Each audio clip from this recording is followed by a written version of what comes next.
అదేవిధంగా హోదా పెరిగింది, కానీ బుద్ధి మాత్రము పెరగలే.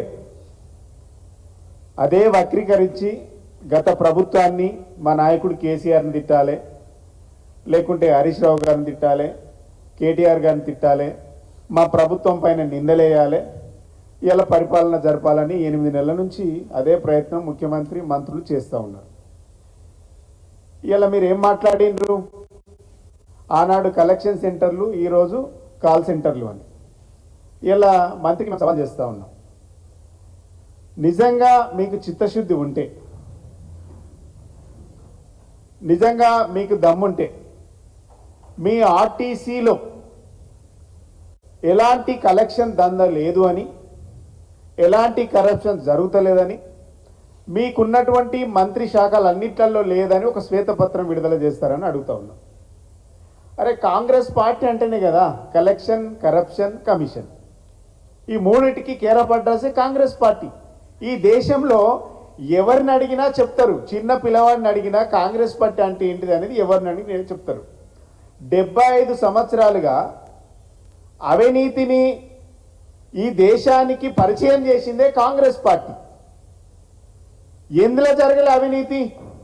ఏ డిపార్ట్మెంట్ చూసినా అవినీతి కదా కాంగ్రెస్ పార్టీ హయాంలో. గల్లీ నుంచి ఢిల్లీ దాకా ప్రతి డిపార్ట్మెంట్లో, ప్రతి రాష్ట్రంలో కాంగ్రెస్ పార్టీ అధికారం రాష్ట్రంలో ఉన్న, కేంద్రంలో ఉన్న అవినీతి తప్పనిసరి. అది మ్యాండేటరీ. మీ మేనిఫెస్టోలో మ్యాండేటరీ. అది మీ పార్టీల, మీ కమిటీలనే అదో కమిట్మెంట్. అది అందుకే ఇందు గలదందు లేదని సందేహం వలదు, ఎందెందు వెతికినా కాంగ్రెస్ అవినీతి అందందు గలదయా, అది చెప్పుకోవాలి మేము. ఇలా మీకు ఇచ్చినటువంటి ఈ రాష్ట్రంలో ముఖ్యమంత్రి శాఖ నుంచి మొదలుకుంటే, ఇలా దాన్ని నిర్వహిస్తున్నటువంటి శాఖలను మొదలుకుంటే ఎందులో అవినీతి జరుగుతలేదో చెప్పండి. అసలు అవినీతి ఇప్పుడు మొదలైంది. మీ అవినీతి భాగవతమే మొదలైంది. అంతా ఇలా బెదిసోర్సినట్టు గారు చెప్పిండ్రు, ఒక సివిల్ సప్లైనే అవినీతి జరిగిందంటే దాని మీద అసలు చర్చకు రాణిస్తలేదు. నిజంగా మీకు చిత్తశుద్ధి ఉంటే, మంత్రి గారు ఇంకో మాట ఏమన్నాడు? కేసీఆర్ ఒక్క బస్సు కొనలేదు అన్నాడు. మేము ఒక్క బస్సు కొనలేదు, కరెక్టే. మీరు కొన్నారా బస్సులు? మీరు ఎప్పుడు మీరు అధికారంలోకి వచ్చింది అన్నాడు? డిసెంబర్ 7వ తారీఖు రోజు అధికారంలోకి వచ్చిండ్రు. అధికారంకి వచ్చిన నాడు మీరు బస్సులు ఎప్పుడు ఓపెన్ చేసిండ్రు? డిసెంబర్ 7 తారీఖు రోజు మీరు ప్రమాణ స్వీకారం చేస్తే, మీరు 20వ తారీఖు రోజు బస్సులను ప్రారంభించిండ్రు. ఈ బస్సులు ఎక్కడి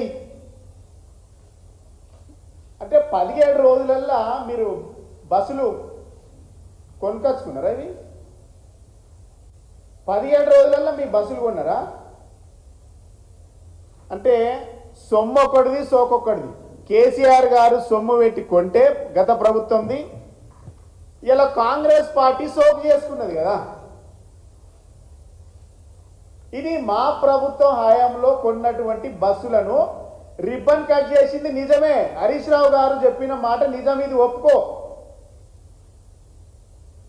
బస్సులు మేము కొంటే రిబ్బన్ మీరు కట్ చేసిండ్రు అన్న మాట వాస్తవం. ఇది పొన్నం ప్రభాకర్ గారు చూసుకోండి, ఇది కన్ను తెరిచి చూసుకోండి. కాంగ్రెస్ పార్టీ నాయకులు, మంత్రులు ఏది పడితే అది మాట్లాడకండి. 20 రోజులల్లో బస్సులు కొన్నారని ప్రూవ్ చేసే శక్తి ఉందా?